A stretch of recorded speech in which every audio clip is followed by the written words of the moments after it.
welcome to The Actor and the Engineer. My name is Paul James. I am the actor. And my name is Josh Knapp. I'm the broadcast engineer. All right, here we go, Josh. It's been a long time. I think we successfully didn't do a podcast in September, so... Or unsuccessfully. I mean, Yay! I don't think we were trying to do that, but... What are your goals for the month? Not to do a podcast. Woo, we accomplished it. Good night. Well, but Steph and I went overseas, and then you had like a month's worth of performances of your play. So I definitely want to talk about that. So you're done with your play, right? Yes, we are. And it was Meteor Shower, written by Steve Martin. Correct. So yeah. As far as this performance, this play versus the other plays, like, you know, how did you feel like going into it, and then, you know, like now being on the other side of it?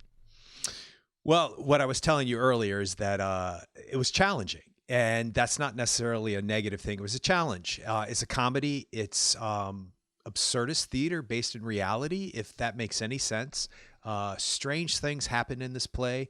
The play starts and then restarts and then starts again and then restarts in the middle of it and goes back to a scene and starts again. And that was tough. Yeah. They actually put the script on the wall backstage so you could reference, okay, I'm in scene 4. It didn't help. Because you go back and you go, wait, what? No, that's the same line. And so it was definitely challenging. And it was a comedy. So I've never done a full-fledged comedy. Not that, no, I haven't. I've been in comedic things and things with comedy in them, but not a full-fledged over-the-top comedy. And we had a lot of great audiences. I was trying to figure out halfway through the run what was better, crying on stage and having people sense that and feel that. Because my brother said this when he came to see Lewiston. He said, your eyes started to water, my eyes started to water. Your nose started to turn red, my nose started to turn red. Your tears started to fall, my tears started to fall. I mean, you know, you can't beat something like that. So, but I wonder if actually hearing an audience laugh and respond to something that you've rehearsed for weeks, and timing is essential, and comic timing, you hear about that all the time. I couldn't focus on any of that. All I was trying to do is make the moments believable, and had a ton of fun. And the director was super sweet and super kind, and she laughed at everything all the time. So that was encouraging, but it definitely was. Okay. So, to your question, compared to other things, I was less nervous this time. I was much more settled. And I was telling you guys before, you and your wife, Steph, that the opening sequence is kind of crazy and I'm bouncing around. And so it made it a little bit easier to deal with the nerves. But I was having actual fun during the rehearsal, and you would make these crazy choices, and sometimes they would work and sometimes they wouldn't work. And that's when you're trying something funny and it doesn't work, it's even funnier because you feel like such an idiot, but in the best kind of way, because at least you tried. And she allowed us to do anything we wanted, basically, in reason. You know, there was one sequence closer to the end of the play. She was like, try it this way, instead of this kind of like thought-provoking, almost pensive way that I was playing it. She was like, try to play it like you're like the belle of the ball and like you're coming back to the party. The character's in no condition to go back to the party. But, you know, as soon as she told me that, it changed everything. And it was a lot of fun until halfway through the scene, the beat changes and I got back to more of what I was doing before. So it was nice to hear what the director wanted, feel it, know it, do it. And then I continued that through the end of the scene. And the note came back to me later on that night that, hey, that's a great beat, but change it back to the original beat on this line here. And I was like, yeah, I felt that too. As soon as I went into that line, I was like, yeah, this should change here. So it was nice. It was good to collaborate with people who understood what was at stake, if you will. So yeah, we had good crowds. The reviews were okay, but it was more about the play than it was about us. So yeah, I'm exhausted. I'm trying to act like I'm not, but I'm tired. So go ahead. Is it even like too close to really like evaluate? Are you still too close to it to really evaluate like your performances and like, you know, how it's any different? So I'll probably come back around and ask you about some certain things, because you've done 2 performances this year, like 2 separate performances this year. And that's kind of like tight compared to other years that at least we've been doing the podcast, where you might do like one play in a year, and maybe there was one time in Raleigh where you did two plays in a year, but it was I think I did 2 back to back in Norfolk, but that in was okay, yeah. yeah. But it was real, it seems like it's fairly tight, and I would think that there may be some sort of a rhythm that you get, or something that you can you can see that progression, or make things maybe easier, but maybe not. I don't know. Maybe every single performance is different, and every single experience is different, and it's hard to build or whatever on something like that. I have no idea. I'm just guessing at this point. I think it's all of that. It's all of that. I don't know if easy is ever going to be the word I use, but I don't know if that's, you had once said to me, when I was dealing with it at one point, you said, what's that expression? Now it just went out of my head. I knew this was going to happen because I'm tired. Tortured artist. You had said, well, maybe that's like maybe the nerves and maybe the things that keep you insecure, for lack of a better term. Maybe that's like part of being a tortured artist. And I think maybe you're right. I think that this is just part of it for me, but I was less tortured this time. And I have surrounded myself, fortunately, by people who just tell me the truth. And I mean, I've known my best friend for 37 years, and he's an advocate of me as an actor. And he would be like, yeah, good. You were up there. Hey, are you going to do another play soon? Yeah. So he would tell me, and he was very complimentary and very outspoken about the work that I did. And he was like, tell me about the play. What is this play? What happens? Why did it restart? And I was like, I just am up there doing it. You guys have to figure it out yourself. I think the conversations that happen after the play between people is the important part. What the meaning of the play is, I don't think that's my obligation to figure that out. It's hard enough to figure out how to like get up there and do something from left to right, and then over. Yeah. And that light cue is going to happen there. Step down on the steps there. As soon as that light cue changes, okay, sure. Well, that's the part that I'm interested in, is like, just learning your lines, number one, and learning the blocking, number two, and also like getting the comedic timing, number three. Like at some point you're able to like kind of like use more of a scalpel than a sledgehammer. And I think that it seems like the more experience you get, and then the more frequently you're on stage, I would think that might help you to be a little bit more exacting or whatever. Even if you feel comfortable, leading into the play, the thing that's like keeping you hungry is the little things versus the big things, like learning your lines or whatever. So, because you said that learning your lines wasn't as big of a deal this time, but you were a little more confident in that, but then that allows you to open up to more things, or the director's direction, and being a little bit more specific about that stuff. So that's the stuff that like it's multi-layered, multi-leveled, and it's really interesting to me, because all I see is the ending, all I see is the performance, all I see is the final product, but we don't really get to, us non-actors don't really get to experience any of that other stuff. So it's kind of cool. And if anybody says it's easy, then they're Lawrence Fishburne, or they're Meryl Streep, all of which don't say it's easy, by the way. Yeah. Here's what I'll say, and we can wrap it up with this. It's interesting how you just put all of that, because all of that is true. And learning the lines this time, yeah, I was learning with a buddy of mine, and I was almost word perfect very early on.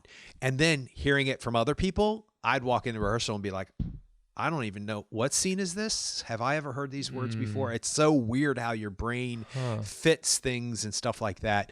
I guess it'd be like trying to learn to sing Happy Birthday differently. Once you've learned it, it, and it'd be different, and you'd be like, why am I singing that differently?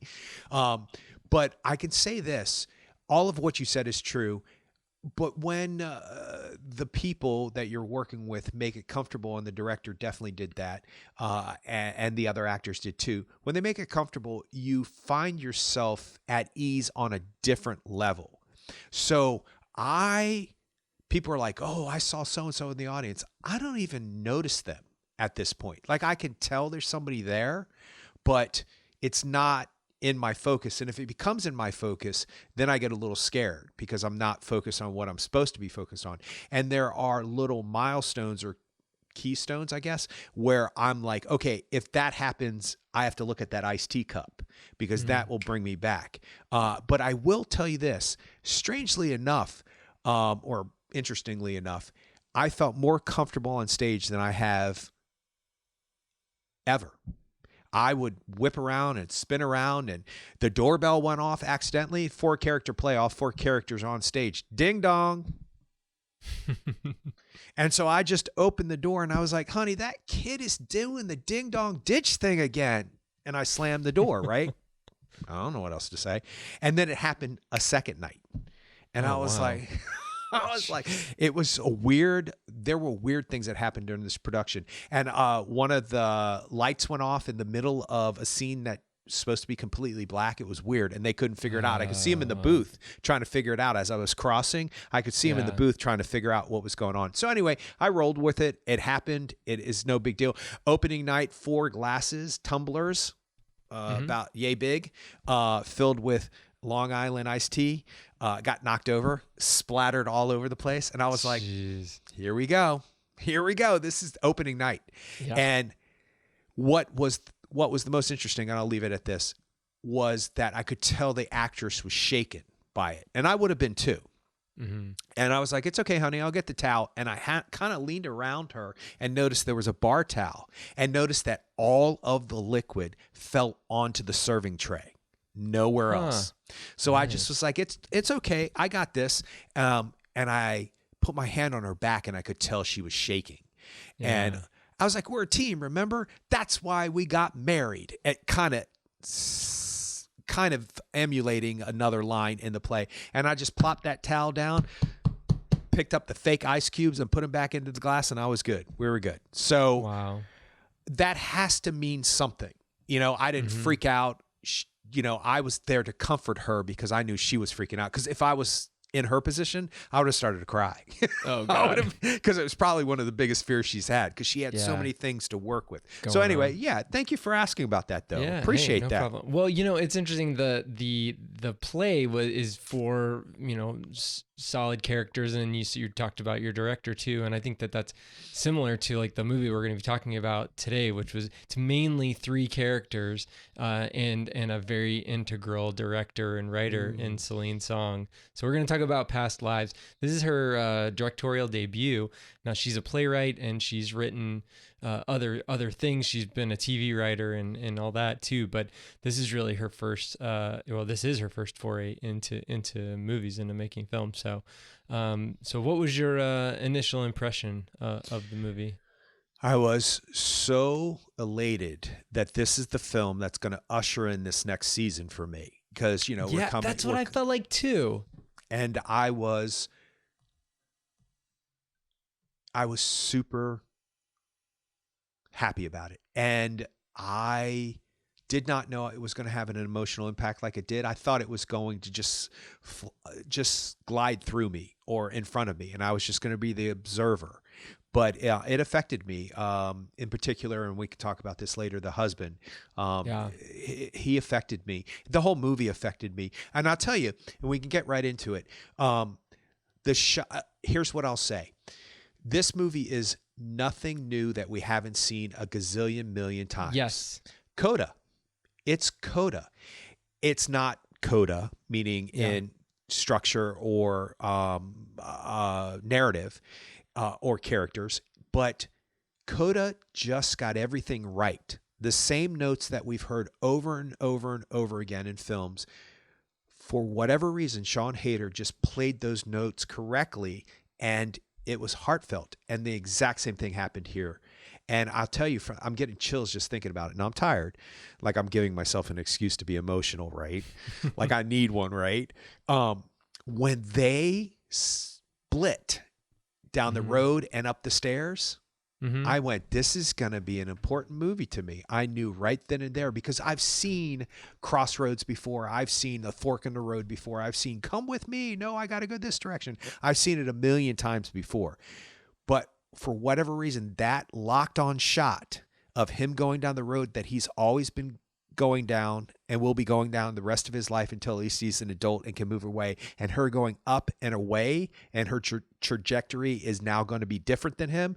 And then I knew that I was right when the shot comes back at the end of the film, closer to the end of the film. I don't know if that's a spoiler. I don't think it's a spoiler. There's some spoilers. Well, it's very vague. What you're saying is very vague. Yeah. All of that is to say that my movie-going experience with this film,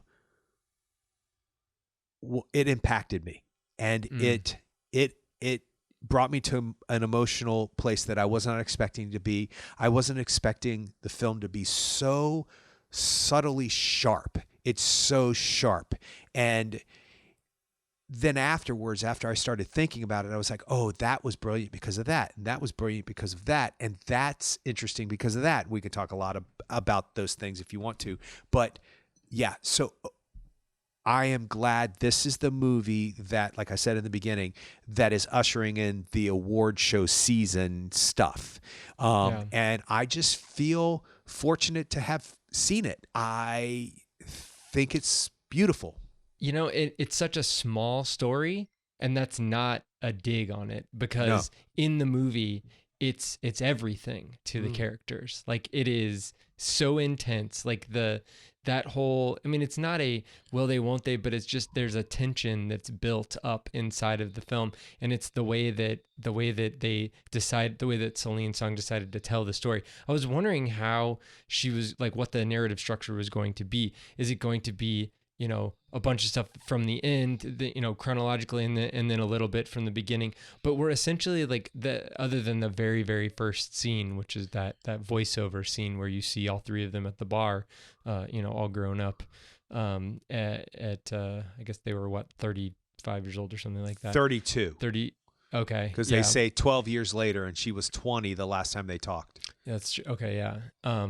But then, yeah, and then they were 10 when she left Korea. But so all of that is that we get to see this relationship, you know, grow, and we get to see this relationship in its different iterations, you know, as children, and then, you know, just over Skype, which, man, that was like the Skype sounds and all the like interface, you know, how the interface looks and stuff. I was like, oh man, that's a callback. But or a throwback, I should say. But and that I think helped, because I know that there's a way to do this movie where you kind of like pepper in those things as flashbacks, but it seemed like it made it more impactful when they did finally meet in person, however long it was, 20 years later after 22 years later after they had physically seen each other. So that part to me was I appreciated that. A couple other things I really loved was the score was really good. Beautiful. And it really reminded me of the score for Her, but I mean, it's similar, but this is written by a couple of guys from a band called Grizzly Bear, Christopher Bear and Daniel Rawson. I do not know Grizzly Bear, but I think this is their first score, like full on score. They've contributed songs to movies before, but yeah, I think that they did a really good job of like getting in, getting out, being gentle with certain things, not overtaking a scene with the score, and allowing for those, like filling in those pauses that were just so huge between the two main characters, Hae Sung and Nora. And so that to me was the, you know, all of that is all in the stew, and it makes for something that doesn't even necessarily have a lot of dialogue, but it's just chocked full of things. The framing was good, you know, the cinematography was nice. I mean, I don't really have any complaints about that. And the everything kind of from top to bottom, I wasn't expecting a lot out of the movie. I mean, I know that it's gotten like decent reviews and all that stuff, but I wasn't really expecting, you know, a lot out of this. But it does kind of like, you know, make you think about this kind of concept of that Inyan is what they call it. Yeah.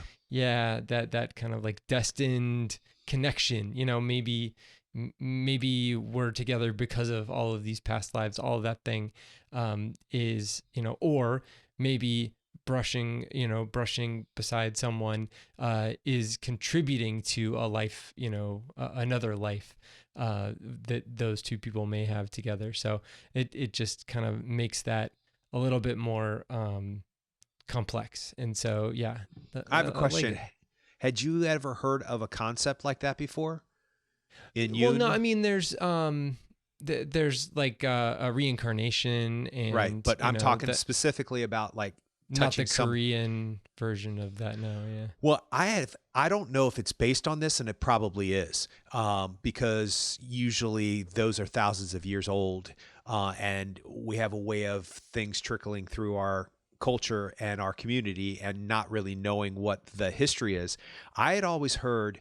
I don't know if you have ever experienced this, but have you ever been like walking through the supermarket or the mall, if people still walk through the mall, or going to the movies and you're waiting in line and thousands of people walk by you, hundreds of people walk by you, and for whatever reason, at one point you just look up and make eye contact with this complete stranger who's walking past you, and out of all of those hundreds of people, all of those times you could have looked up and made eye contact with somebody, you literally look up at the moment they look at you.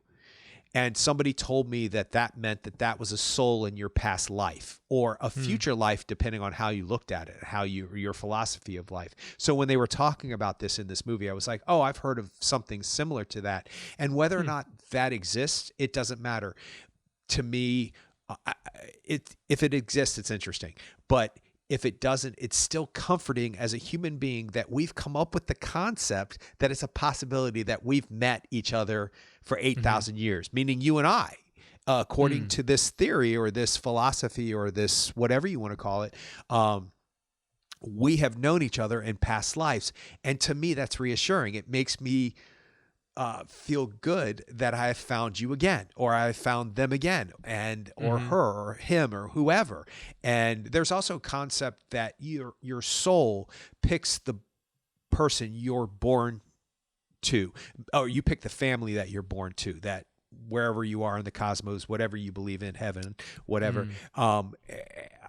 Whatever the concept is that you believe in, that your soul is waiting to come to that family for whatever reason that soul needs to learn whatever it needs to learn or teach whatever it needs to teach. And to me, Yeah. that's comforting. Whether or not it all is just a bunch of storytelling fairy tales, it doesn't matter. It's comforting to know that we are wanting connection so desperately, and I mean that in a good way, not a bad way, that we are willing to come up with things to fill in the blanks. And Well, I love that. yeah, and it's interesting we're talking about this because there's a part in the movie she specifically references Eternal Sunshine of the Spotless Mind, and that's Ah, exactly what we're talking about. And the reason why she references it is because she's going to Montauk for this writers retreat. But and then that's where they meet each other. That's where they always come together again, in Eternal Sunshine of the Spotless Mind. So that all kind of like, nah, I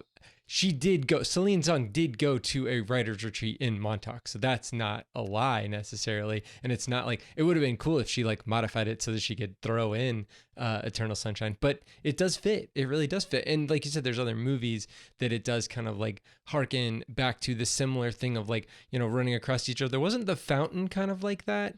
the And then, fountain's really got a metaphysical thing going on that I'm oh not yeah. quite sure that I get. But Yeah, but there's I like the two, the Rachel Weisz and Hugh yeah, Jackman are, all, multiple different characters, but they're always, like rubbing up against each other. So, and then I mean, there's other before movies that, sunrise or before oh yeah, sunset, Before all of Sunset, the those. Before trilogy, yeah, Yeah, which I've right. never seen, but Neither have and then I.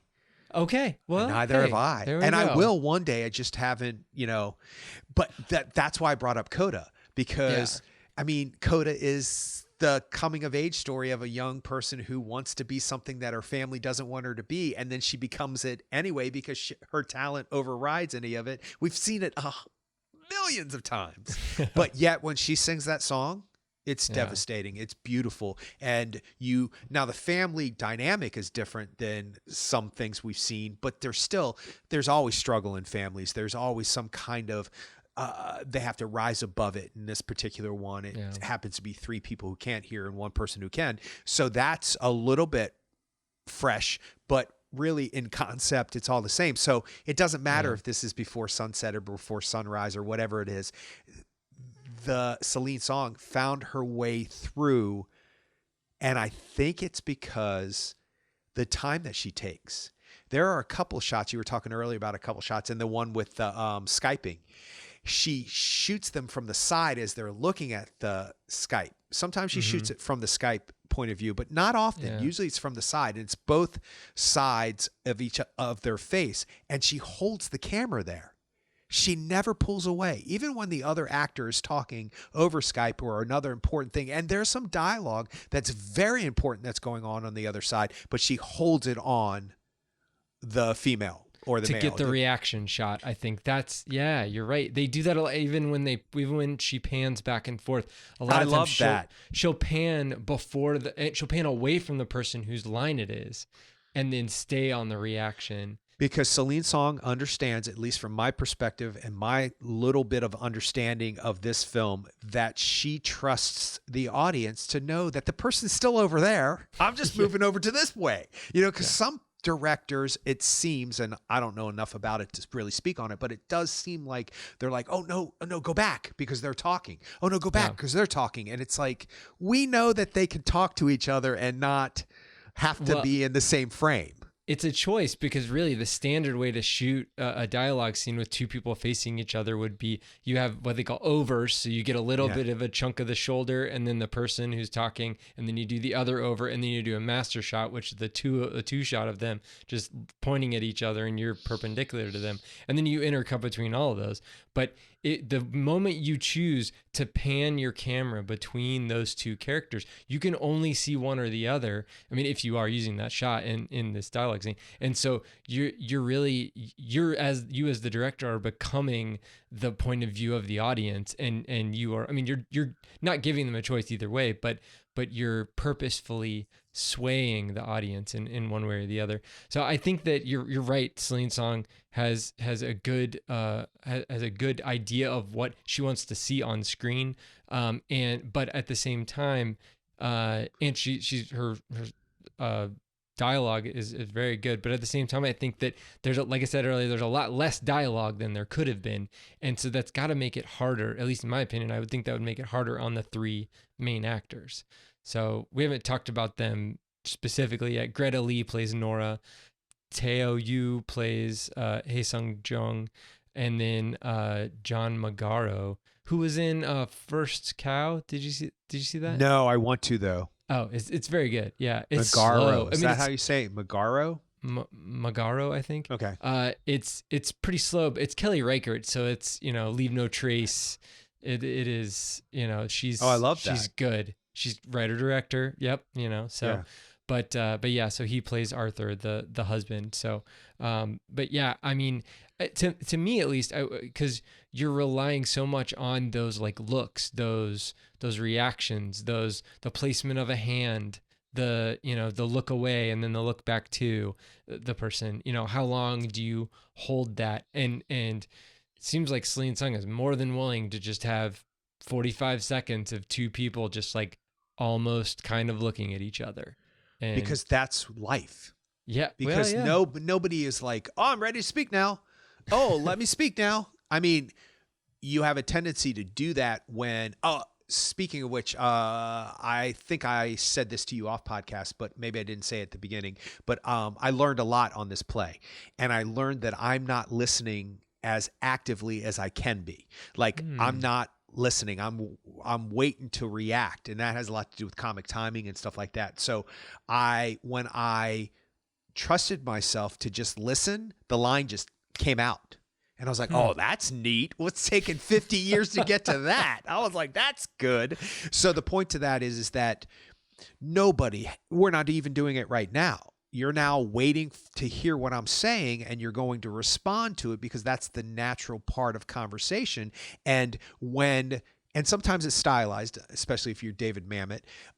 It's stylized where it's purposely on top of each other, or it's purposely paused. Shakespeare does a lot of that stuff. And it's stylized to a point because they want a certain rhythm.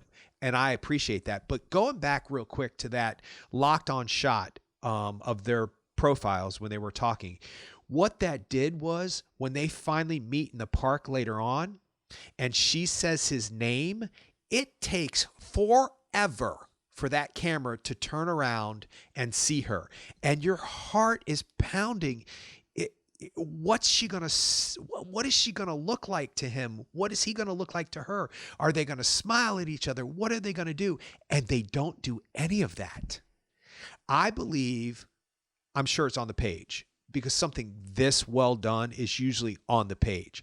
But I also believe that she trusted all three of her actors. So what choices they made probably emphasized or filled in stuff. Maybe not filled in is the right word, but I think she trusted them, because when she shoots to her, or the camera pans to her and then goes back to him, he does not have a smile on his face.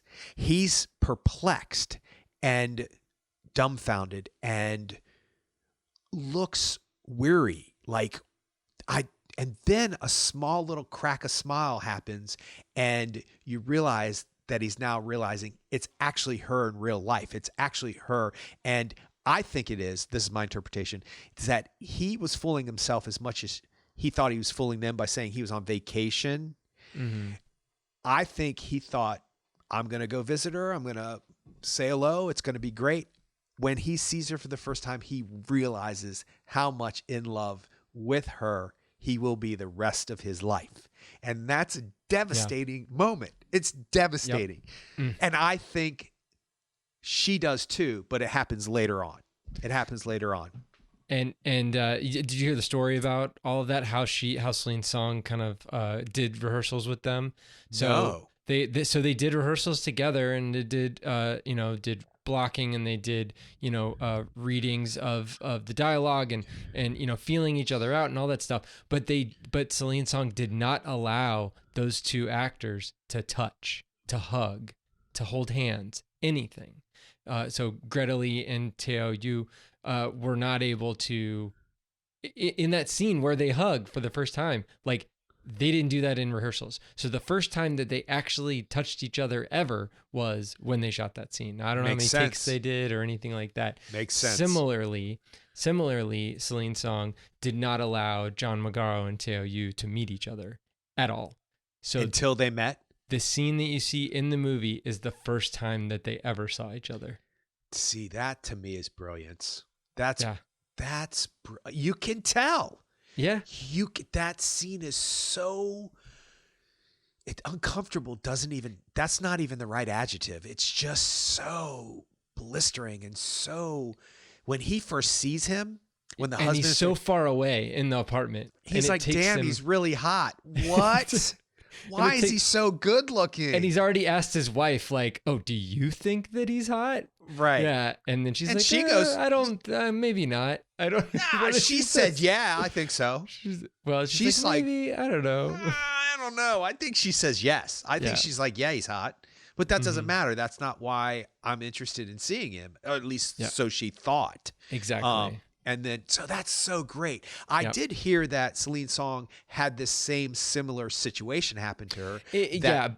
But it's similar, but I don't think that it's the timeline's a little bit different, and all of that. Okay. Well, but really, like, I would want to downplay that, and I don't think Celine Song is like, this is my autobiography. No. There's very similar things. Her husband's Jewish American. She met him at a writer's retreat in Montauk.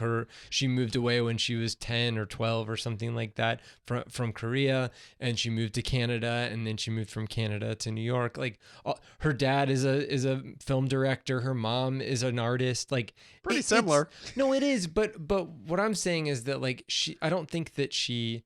No, just from the articles telling I've her read, story. Exactly. And from the articles that I've read, she realized that, and it's the first scene in the movie. Yeah. She realized that when they were all sitting, because that really happened, they all sat in a bar together.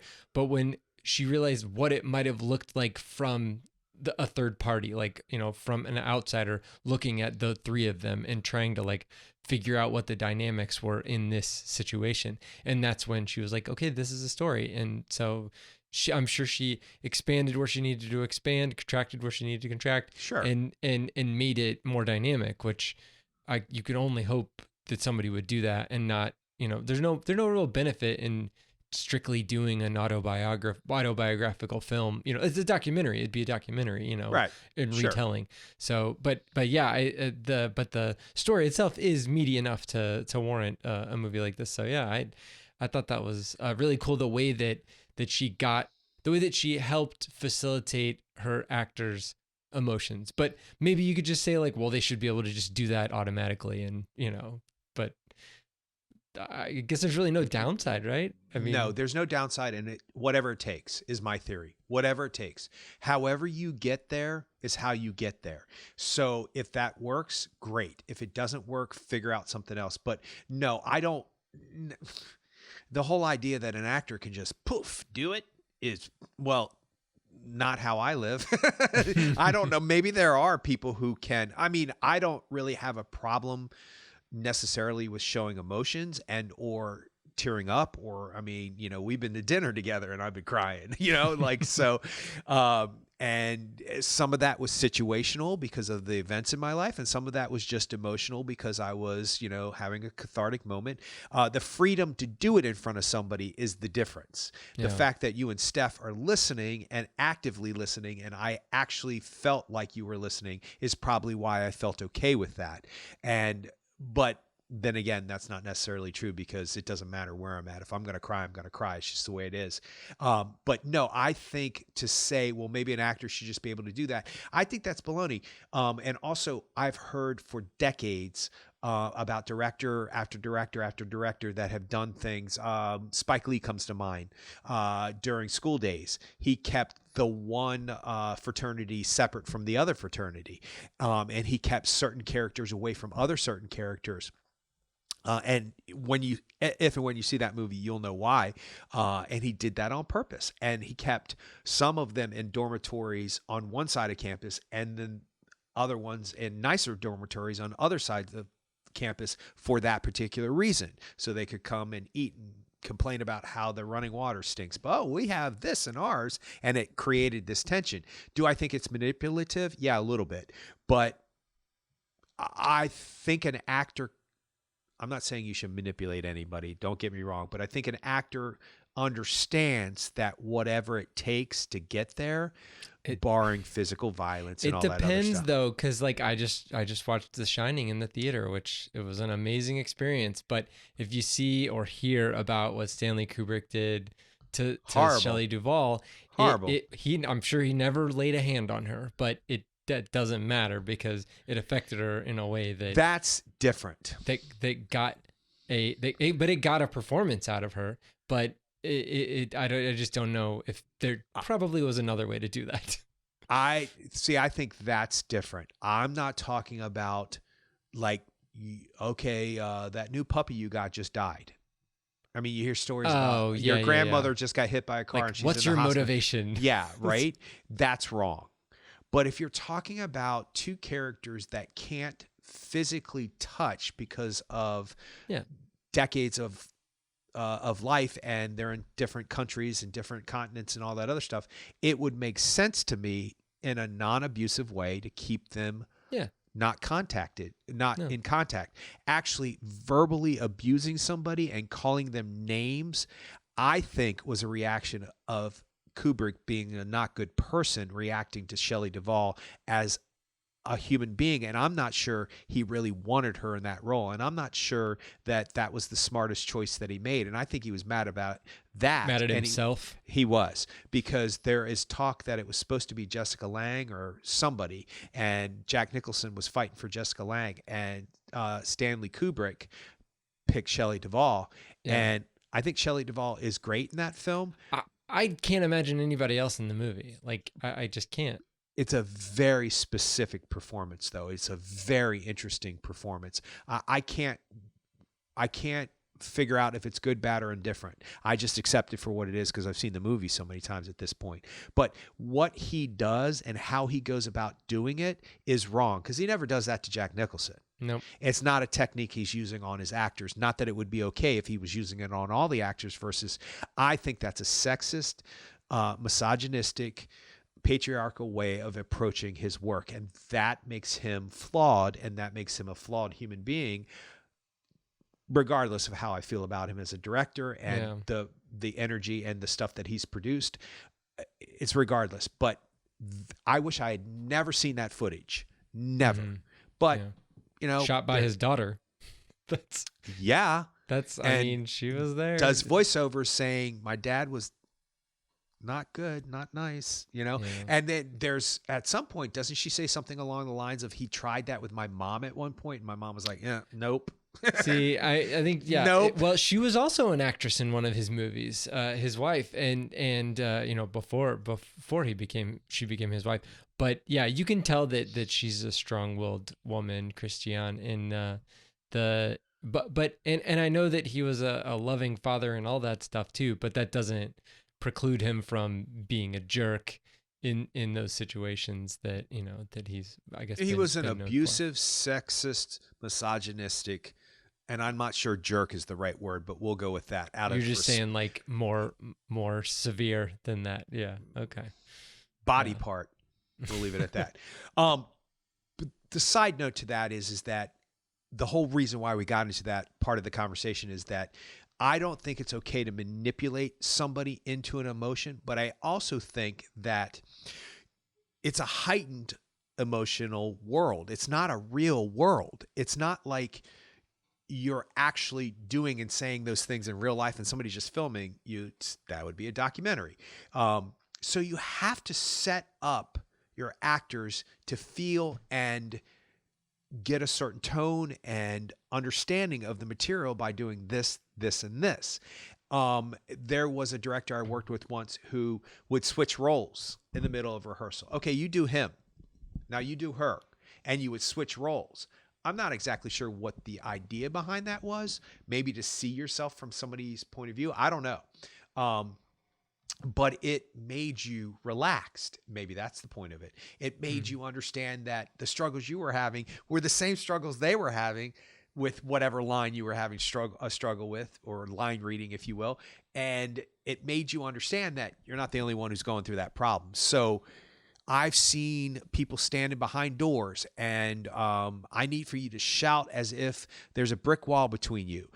It didn't work. So go behind this stage door. Didn't work. Go behind that construction or that costume construction building right there and scream at the top of your lungs, because it's still not sounding like you're screaming for your life, whatever it may be. So that's not manipulative. That's a technique to get the actor to get to where you need them to be. And if this is what Celine Song did, I'm sure in the year 2022 or whenever it was filmed, we have intimacy coaches. We have coaches that understand that women have been treated poorly in Hollywood, that we've got to stop that. This is how we're going to stop it. You have people that you go to talk to if you feel like a certain line has been crossed. So I'm sure she's young. I'm sure she's well aware of all of that. So anything that she chose to do, I'm sure was in the realm of a healthy way to do it. Yeah. And look what she got. Exactly. Yeah. I mean, I think it was effective. Like the ways that she's coming from theater too. So, I mean, she's a playwright. You can tell. Yeah. She's put things up and, you know, to varying degrees, you know, as far as like the size of her productions. But from what I read, like her productions were very absurdist and somewhat surrealist and edgy, like very edgy, which is interesting because in this, and same thing with her husband, who's also a playwright and novelist.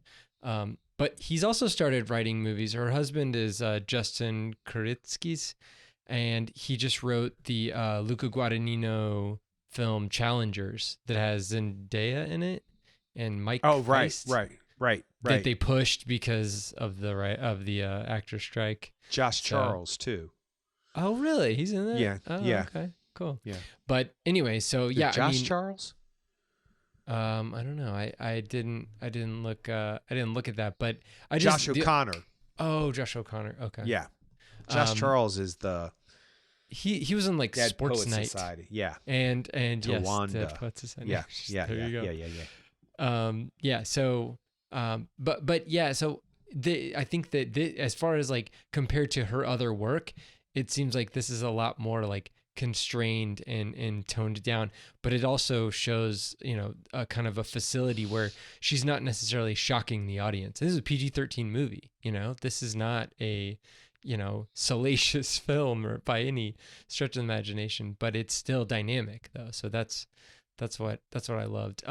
A couple of like really cool, like incisive lines in the movie that I that I just like, they're very meaty. It was something that Hae Sung says to Nora. He says, "I didn't know that liking your husband would hurt this much." You went right to the one. And that I was like, that's such a perfectly written line. Yeah. Oh, you went right to it. We didn't even skip over to some pleasantries. You went right to it. Yeah, I was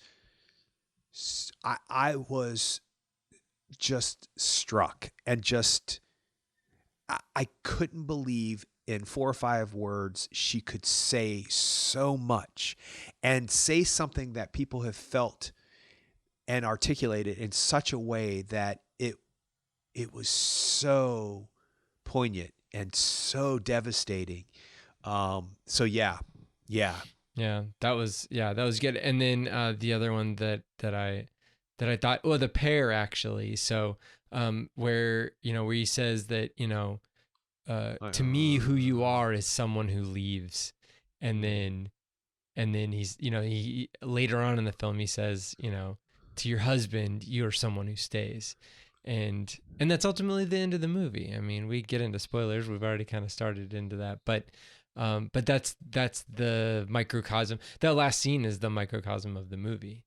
And I was trying to see if it was a single shot, the dolly down the street and then the dolly back up the street to the apartment. It's not though, because they go tight on whenever he calls to her. He puts his stuff in the car, turns around and calls to her. That's where you get your mirrored scene to the beginning. Oh yeah. And the other thing, did you notice that when they leave, Celine Song shoots it from behind and he walks essentially in a just barely uphill, like a slight grade up, whereas she's going upstairs. Yeah. And which is it's a shot of what happened in the obviously. Yeah, which is the shot in the beginning of the film. That's what I mean. At the beginning of the film, when they do that, is that he's still advancing in his life and he's still moving forward. Yeah. But then in her perception, she's increasing the rapidity of her rise by going to Canada and then ultimately going to New York, for her, because that she wants to, and they even say, she wants to win the Pulitzer Prize, and then she wants to win, or I can't remember the first one, but Nobel Pulitzer, Prize, and then she wanted to win the Pulitzer, and then the Tony. Yes. Yeah. So because of course when he was like, well, what do you want to win now? And she was like, what? And he was like, all of your goals are about you winning something, which I thought was interesting. And I was like, Tony, what is taking her so long to say Tony? Like that's her only option at this point. She's thinking about him that whole time, probably. Yeah, 100%. 100%. And just about like her whole life and like what, that's the other really cool scene. And you see it a lot in the materials that they send out for this movie. But that scene where they're both kind of like sitting next to each other and she's kind of leaning back and behind them is the carousel. It's just like the reminder of childhood and the reminder of a simpler time and the reminder of, that they're adults, but then they're still like, they're trying to be adults right now. They're both trying to be adults. And then they're trying to figure out what that means and what this relationship means and how the relationship moves forward, whichever way they decide to go is going to be. And what they may have chosen even 10 years before is not necessarily what is going to be what they're going to choose this time, because, they're older, they're both older.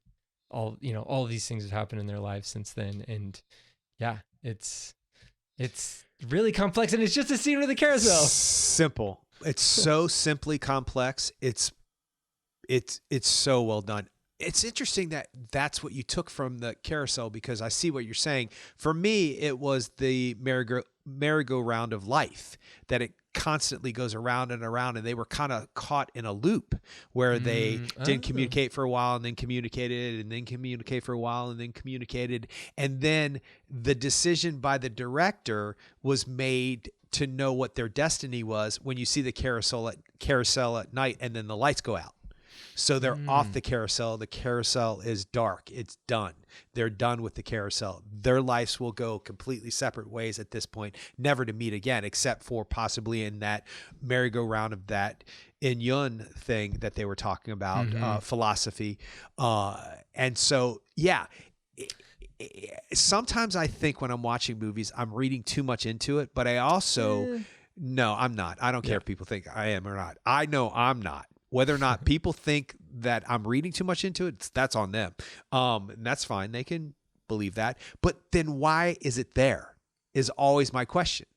It's like, why did so-and-so decide to shoot the book from this angle and then shut the book at this point? Oh, it's just a book. They were just shutting the book.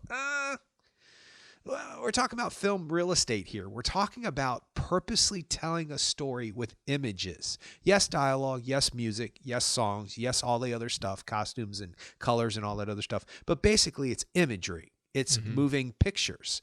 And why choose to do that? Why choose to show the merry-go-round but behind them, and then on the side of them? Well, actually, they're not in that shot. And then later on, shoot. It's not just time, the end of the day. It's the merry-go-round is focused on too much, or is in the background too much for it to be just happenstance. Yeah. So, yeah.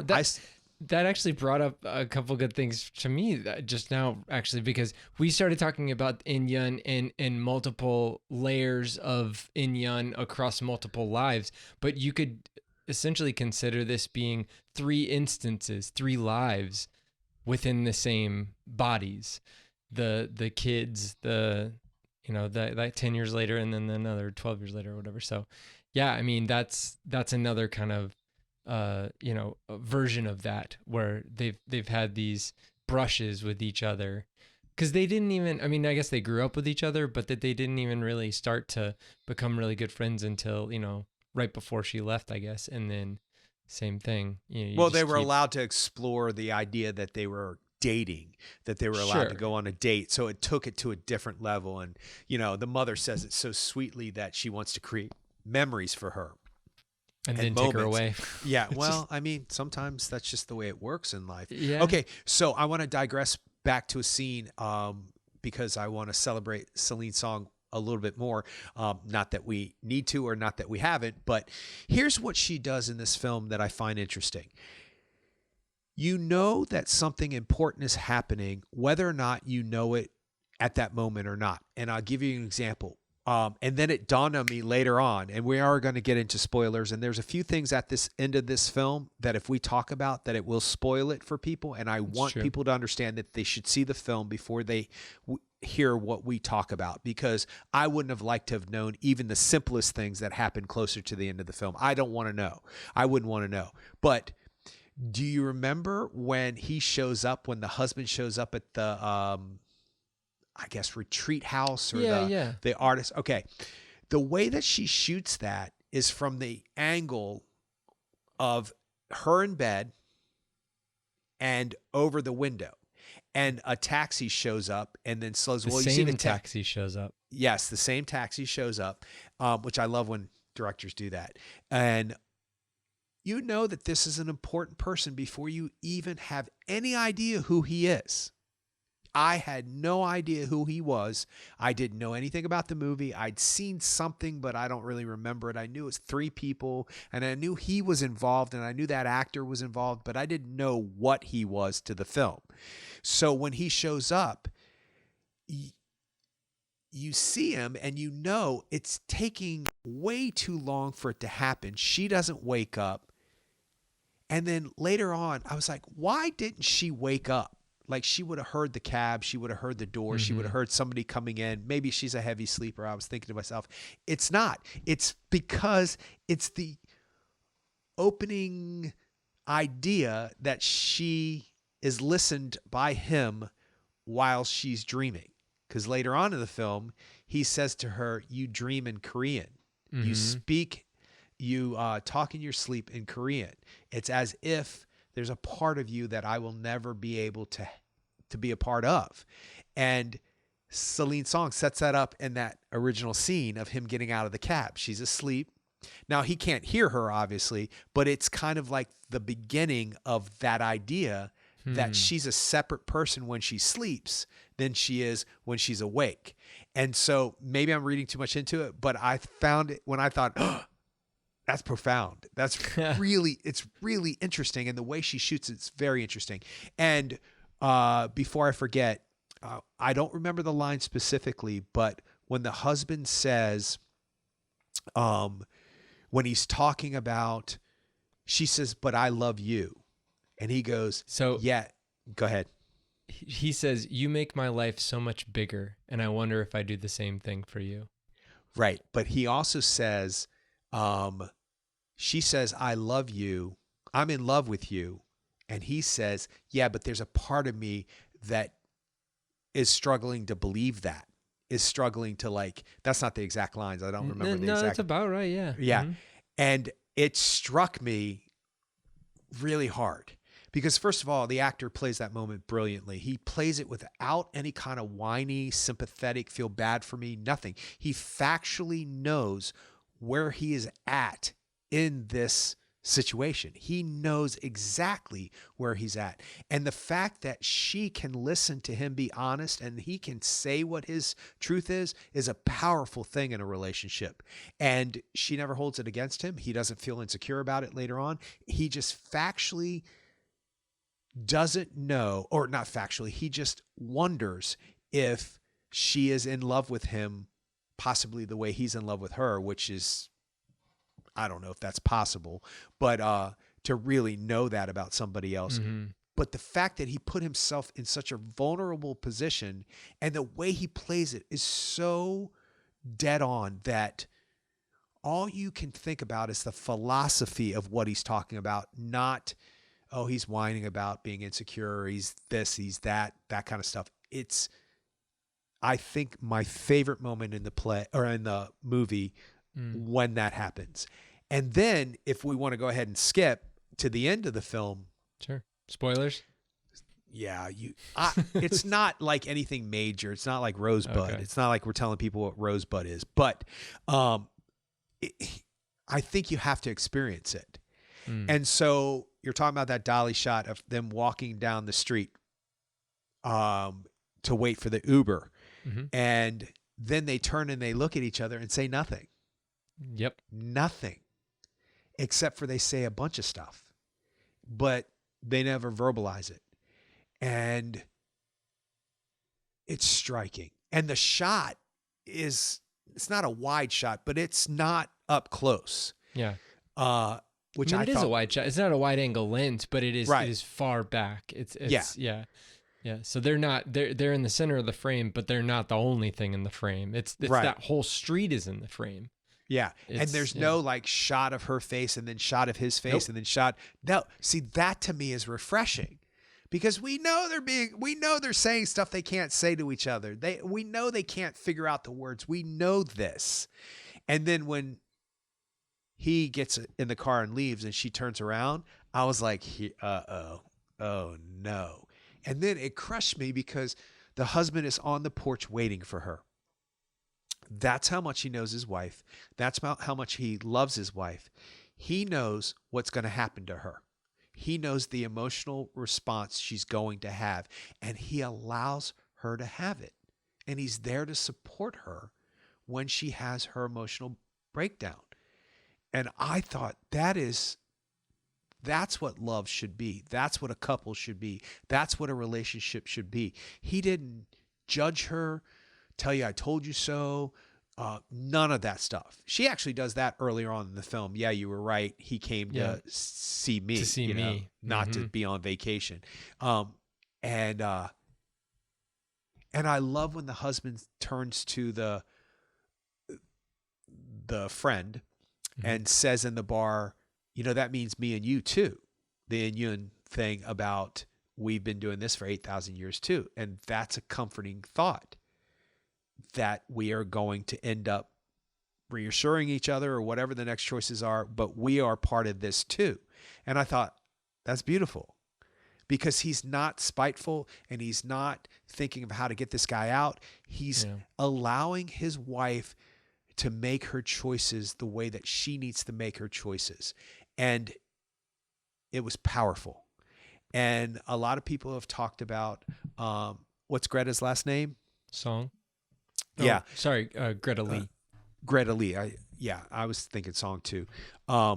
They're talking about possible Oscar nomination for her. And some people might think that it's not a showy enough role and it might not be enough there. But then I say, did you see Afterburn? Did you see Paul Mescal?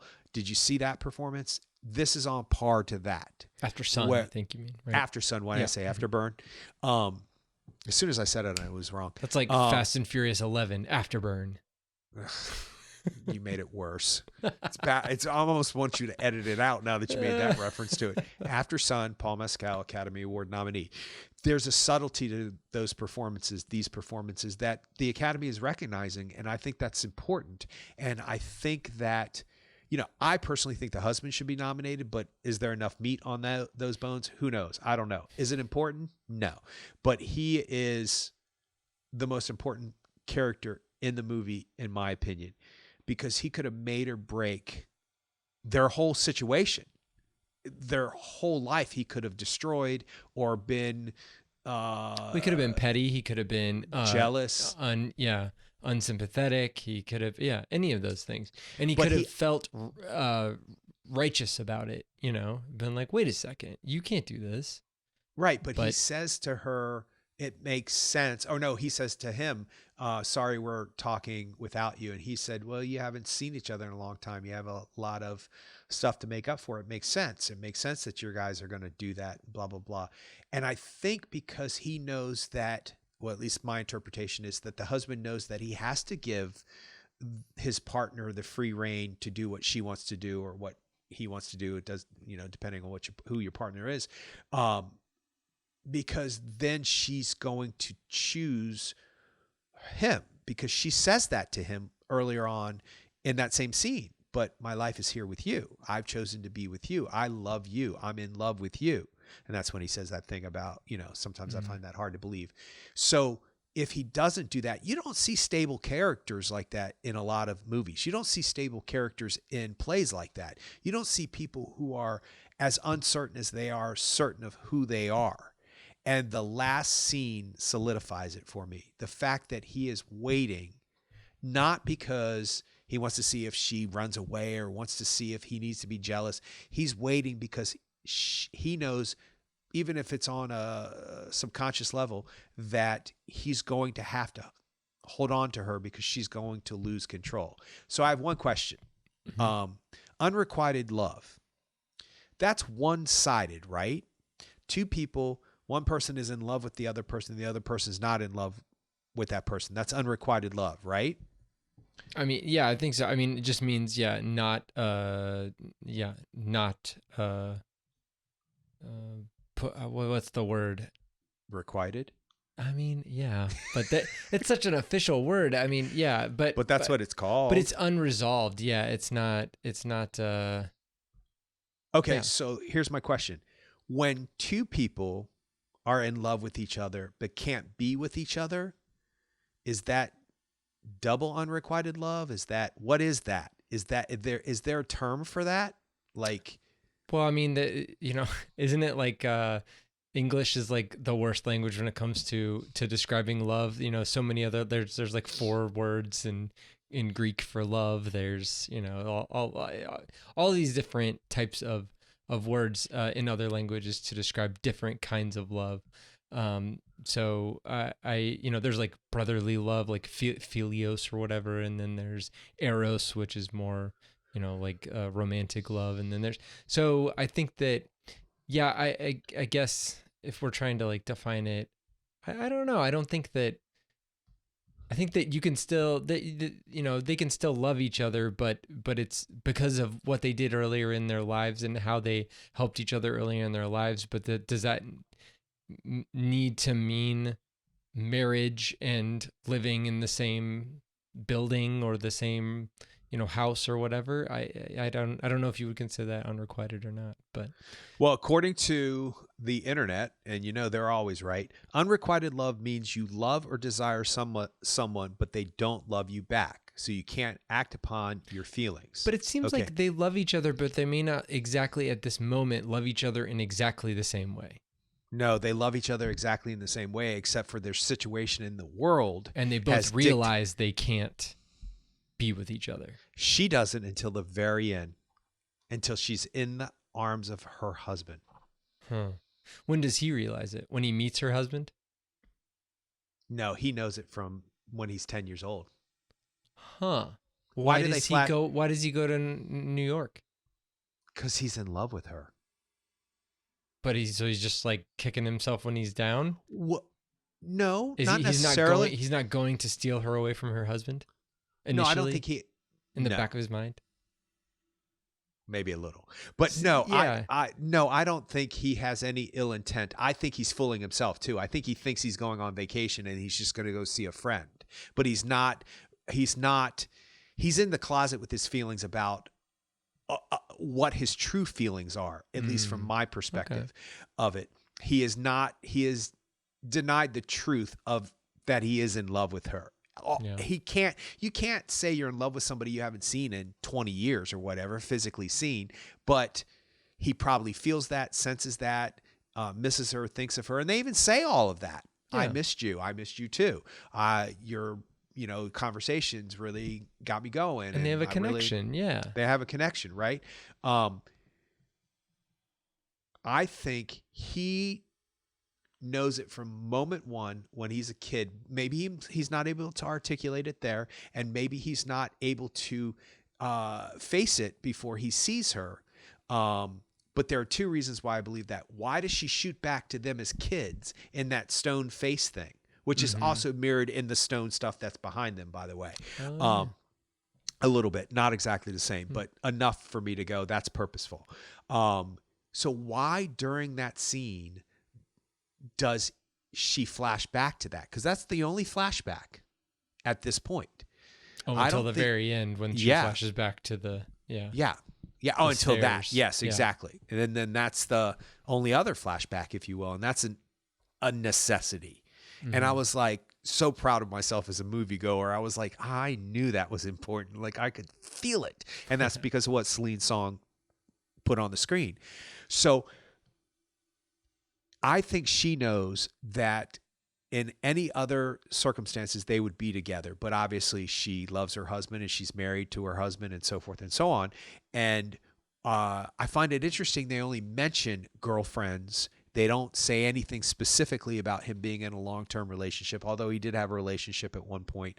But he's not. They talk about him and her and his girlfriend talking about getting married, and he like paused. He said, we're not together now because of that. Yeah. Right.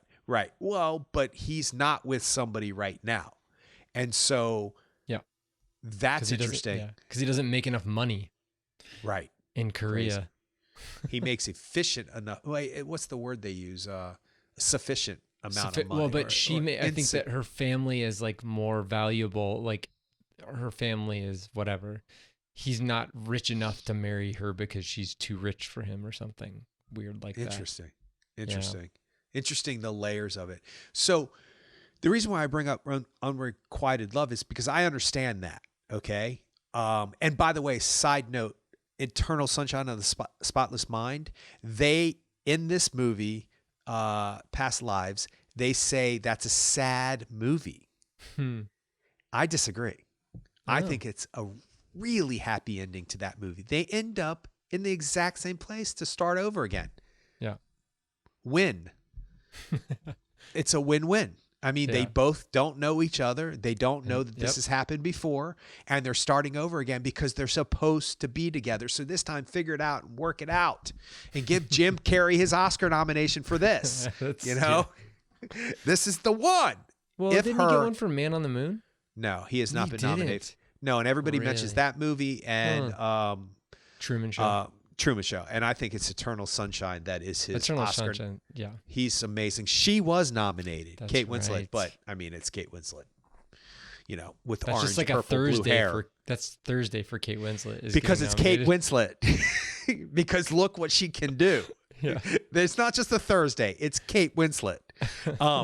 So I thought that was interesting that people have different perspectives of movies, and they lay that in there, and that's also the merry-go-round idea, and that's also the relationship in the 8,000 different lives, and the touching the material of the person walking by you or seeing each other, like we were talking about. So fascinating. So at the very end of the movie, the reason why I'm asking about unrequited love is because she is going to go on and live a happy life. They are becoming successful. They are doing what they love. He is obviously written enough to where people come and he shows up. There's a line outside the door of signing his books. And she's working on this play, and they're in New York, and they don't seem to be struggling per se. They have they talk about the modest East Village apartment, but I mean, that's relative in New York. That apartment looked nice as hell to me. For New York, it looked great. And so, you know, it's not Central Yeah, Park. their bathrooms not in their living room. So you know, that's a win right there. Yeah, and they don't have to shut their cabinet door to open the refrigerator door. Yeah. And it seems reasonably spacious for what you see. So the reason why I bring up unrequited love is because I think there should be a new term, because what does it mean when two people, and we've seen this in film before, where two people are meant to be together, they're meant to be in love with each other, but they can't be because of whatever reasons, because she's already married and in love with her husband, or he is, whatever the reason is that, you know, she can't be with him or vice versa. So is there a term for that? I'm not asking you to answer that question. I'm just saying there has to be, because we've seen this idea before. And I used to think unrequited love was the most frustrating love, because obviously one person is in love with the other person and it's unrequited. And that's just where, I mean, one person has to live with that the rest of their life, and the other person just goes on as if no big deal. But Well, with screw this that. with this one, everybody's on the same page, and they still can't be together. Yeah. But there's a beauty in the fact that people are willing to accept their fate for what it is and understand that their life is still good, still has value. The love she has for her husband has value. And it doesn't mean that it's deeper or more intense or whatever. It just means that that's their love. And then this love with the merry-go-round guy, that's their love. And I'm trying to talk myself into believing it's okay that they aren't together at the end of it. Well, I But mean, if it wasn't for the husband, yeah. I would not be okay. Yeah, I guess, you know, it's like they can either be sad for what will never be in the future, or they can be happy for what they had in the past. So that's all you can really ask for. Says the happily married guy with a beautiful wife. The whole idea of soulmate or person from 800 years of lives together, and yet you still can't be with that person. It's comforting that it's not just, I'm not saying it's my experience. I'm saying that people have that experience, and it's comforting to know other people have that experience too, or other people out there have that experience. I can't confirm nor deny I've had that experience. Your message will self-destruct in 5 seconds. Thank goodness for some things, man. Blow that tape up. Ugh. All right. Well, you got anything else? You good? No, I just think people need to see this movie, and I highly recommend it. And I hope people just give themselves over to it. It's an hour, and It's an hour 30. Yeah, that's what I Yeah. mean. Like, this is Boom, a boom. quick, but deep, but satisfying PG-13 like night at the movies or rental. Right now, it's a rental. It's great storytelling. yeah, and it seems like it's low stakes as far as like you don't need to know about like I haven't watched Ahsoka because I've never seen any of the Star Wars Rebels shows. And so like I feel like I have to watch at least a certain amount of those before I watch. Like there's homework before I watch a television show. I have homework. This movie, no homework. You just have to be alive. You just have You have to have a heart. emotions. So Be careful what you wish for, man. So anyway, all right. Well, you can check us out on the web at actorandengineer.com. You can go to facebook.com/actorandengineer. You can go to YouTube, search for us. We are at the Actor and the Engineer podcast, and we'll see you next time.